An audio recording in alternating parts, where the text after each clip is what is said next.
Hello friends, this is doctor Shaily and welcome back to my channel. आज जिस disorder या जिस डिज़ीज़ के बारे में हम बात करने वाले हैं वो सिर्फ इनफर्टिलिटी का कारण नहीं है।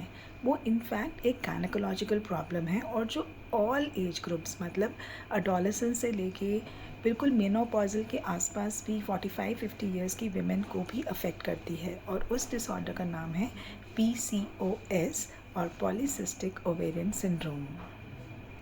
इसको बहुत लोग कॉमनली PCOD भी कहते हैं।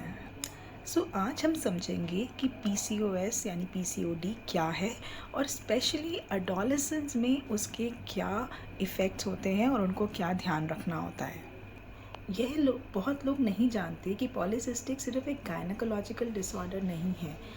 It can lead to metabolic diseases and it can lead to psychological disorders also.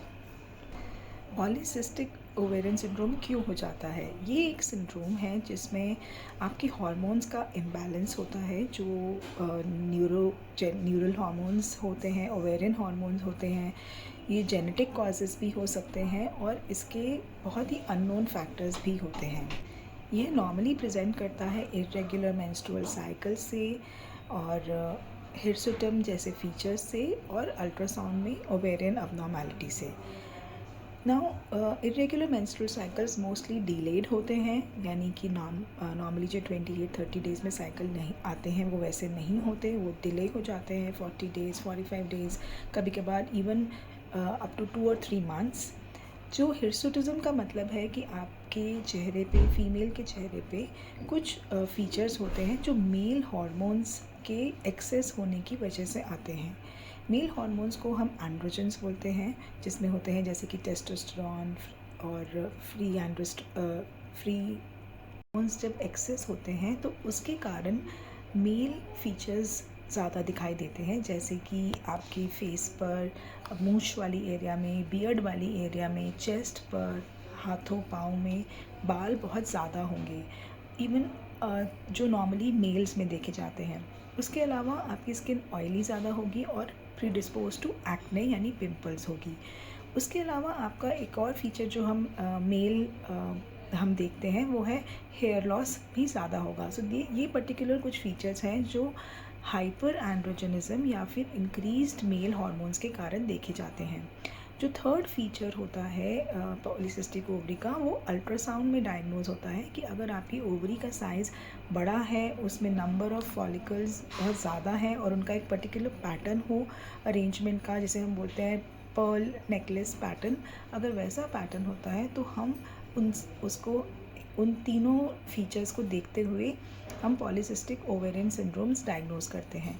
तीनों ही फीचर्स होने ज़रूरी नहीं हैं पॉलीसिस्टिक ओवेरियन सिंड्रोम डायग्नोज करने के लिए।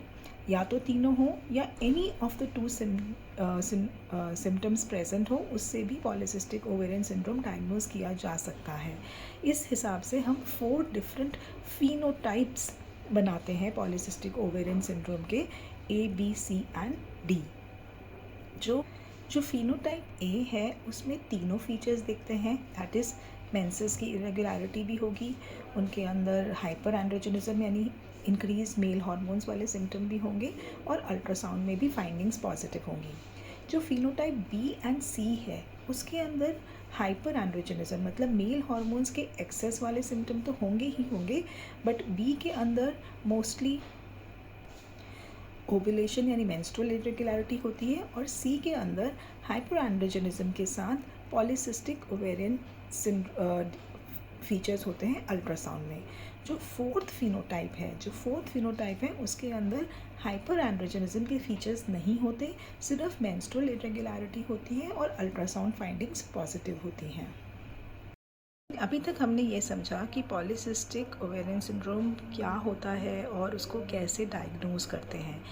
अब हमको थोड़ा ये जानना है कि जो पॉलीसिस्टिक ओवेरियन सिंड्रोम है इससे क्या क्या परेशानियां या दिक्कत आ सकती है। जैसा कि मैंने शुरुआत में कहा कि ये सिर्फ गायनेकोलॉजिकल डिसऑर्डर नहीं है, इसमें सिर्फ आपके पीरियड्स टाइम से नहीं आएंगे ये प्रॉब्लम नहीं है। इनफैक्ट कुछ तो ऐसे भी पेशेंट्स होंगे जिनके अंदर पीरियड्स एकदम रेगुलर हैं, लेकिन इसके long term and other systemic complication मतलब आपकी पूरी बॉडी में अफेक्ट होने वाले कॉम्प्लिकेशन हो सकते हैं, जैसे कि क्रोनिक डिसऑर्डर्स, आगे चलकर आपको diabetes, high blood pressure, cardiovascular heart की प्रॉब्लम्स, साइकोलॉजिकल प्रॉब्लम्स जैसे एंग्जाइटी, डिप्रेशन, इसमें body image disorders, eating disorders, insulin resistance से होने वाले कुछ डिसऑर्डर्स और कुछ तरीके के कैंसर जैसे कि एंडोमेट्रियल कैंसर्स की भी प्रोबेबिलिटी थोड़ी सी इंक्रीज़ हो सकती है।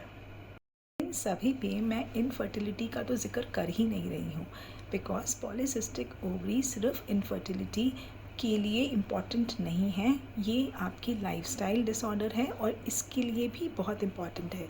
इसलिए इसको एडोलेसेंस से, बचपन से ही कैसे कंट्रोल में या मैनेज कर सकते हैं, आज हम ये ज़्यादा समझेंगे rather than polycystic ovarian syndrome इन अडल्ट्स और इन इनफर्टिलिटी पेशेंट्स।